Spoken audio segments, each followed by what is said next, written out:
Welcome to On the Go at St. Joe. This week we have a very special guest joining us for the podcast.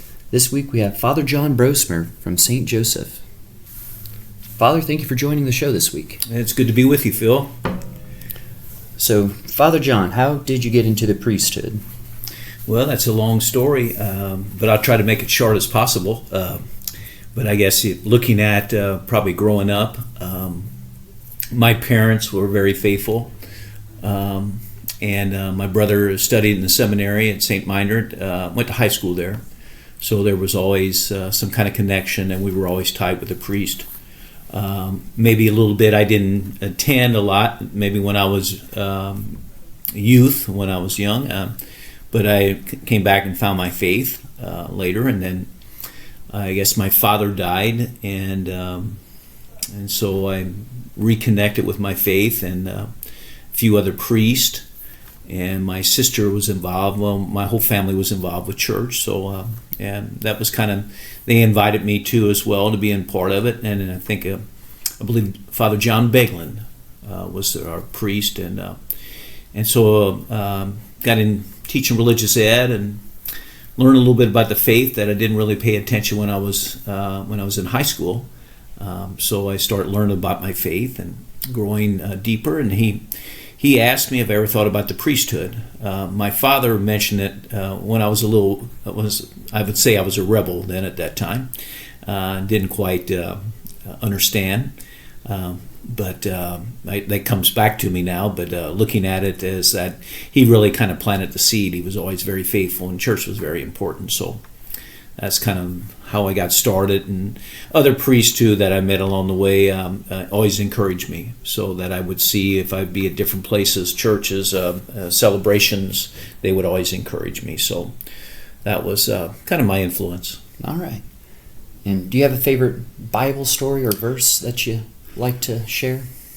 I believe looking at favorite Bible story or verse, I was thinking about we just celebrated Augustine, and here you asked me, the influence probably is, and then on Sunday was the Feast of Saint Monica, and probably after I went back and I learned a little bit about church and faith and about Monica and Augustine, that was probably maybe my own dad's. I think about that with my dad probably prayed a lot that I would find the faith and would be involved in the faith. But it was kind of looking at that. I remember telling John Beglin this. I said I think that was probably that he had to leave this earth for me to find the faith. And my dad had a little bipolar problem issues, but that helped us kind of. Our whole family kind of grew together. It bonded us, and from the struggles that we had, and that he had, and so. But then, as for myself, I think there was Monica, and then here I was kind of in Augustine in some sense, finding the faith. But as a Bible verse, now I would look at. I got several. I do a lot of funerals, but I think the Beatitudes, I think about that in myself, Matthew 5, 1 through 12, blessed are they. That's very important to me. It's kind of making that transformation in our faith, growing deeper in the faith. And the other one later in Matthew is Matthew 5, 17, 20. Jesus said, I came not to abolish the law, but to fulfill it. And trying to live that in a sense of going the extra of trying to live out the faith. But probably in my own ministry, I like Jesus' version of in the Synoptic Gospels, the kingdom of God is at hand.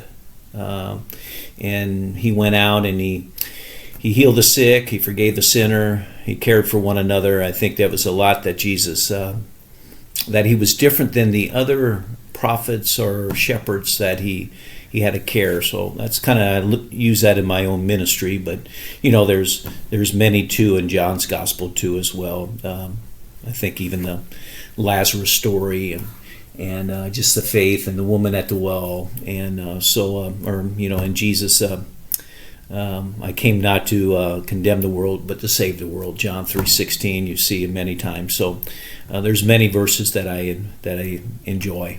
Nice. Now, is there something that you've maybe come across where people just have a wrong misconception about the priesthood or in Catholicism in general? Well, there's some, I guess. I would just, to me, with priesthood, I think nothing. People. This is a joke, and I share this with you. It's amazing that somebody asked me that. He said, "You priest, you're always on vacation." Oh, no. And I said, "What do you mean?" He said, "Yeah, you're always on vacation." He said, "You just use them as retreats." And I had to laugh at him and this guy. But I think, and that it was kind of funny when he said it, So, but I think sometimes we think people think we just celebrate the sacraments, and that's what we do. That's what we're ordained to do. But there's so much more to that, and if we look at, as running as being a pastor, we kind of run a business and operate that and to do that, and if you think about it, and even for myself in my own ministry, is that we have to become shepherds, and shepherds for caring of the whole flock. And even for myself, I probably had looking at about priesthood and how I was able to grow in priesthood was when we were merging parishes a few years ago, and that you're in charge of, or you care for all the souls in that territorial area. And it made me think with not only Catholics, but also anybody that needs help, that's part of my responsibility. So if you think about it, if you look at it, you might not see me at Mass all the time, and I might not be at the Mass you go to. Don't think where I might be on vacation.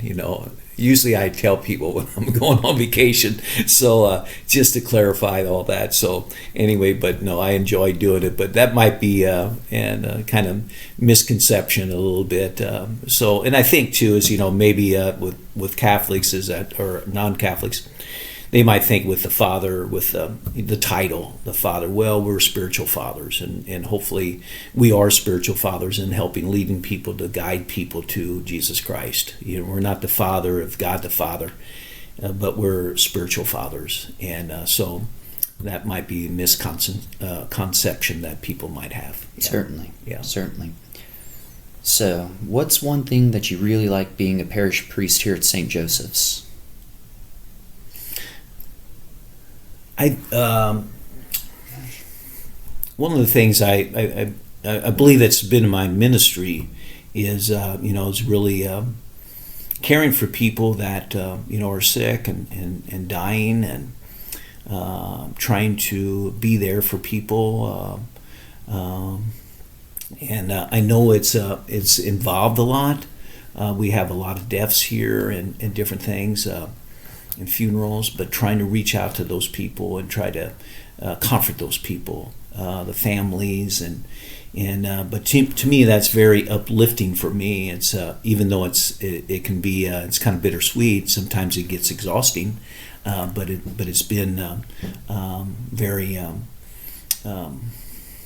fruitful for me. I think too is that one of the big things here is just moving back into the church, the renovated church. They spend millions of dollars to renovate it, and it's a beautiful church, and that is that's been a really important thing for me too as well. And I think too is building community. To me, that's important. That building community. That we care for one another, we help each other, want to know one another, and to celebrate together. I think that's one of the things that I like to do. So if you might see that in my ministry, that trying to get together and bring people together. That's what I kind of like. All right. And have you ever given any thought, if you weren't a priest, any thoughts on what you would do? Well, Phil, I thought about that. I did work in a factory for 18 years. And would you go back to that factory? No, I don't think I would. I would do something else, but no, I probably I don't know what I would do, because I'm a second career vocation, so I was 45 when I was ordained, and I went to trade to be a mechanic. I did mechanic work, and I do that occasionally, not very often. No, I don't know what I would do. If I would leave the priesthood or retire or whatever, I'd say it's one of the things I enjoy. Good deal. Mm-hmm. And then, final question I have for you: is there anything you'd like to let your parishioners know about you that they might not already know, or? No, I don't. Probably I'm an open book. I tell people about my own past and different things. But I think I just I enjoy being here. I enjoy meeting people, seeing the different things, the ministries that we have here. I just like to,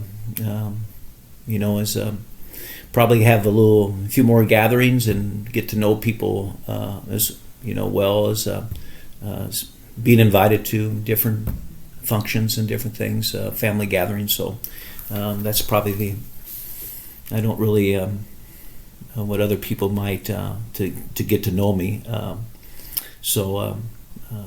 Anything just to be invited, sometimes to be with people. Yeah. Sure thing. Well, Father John, thank you so much for joining us on this week's episode. Appreciate it. Well, thank you very much, Phil. I'm glad we were able to connect. Definitely. God bless you. Thank you.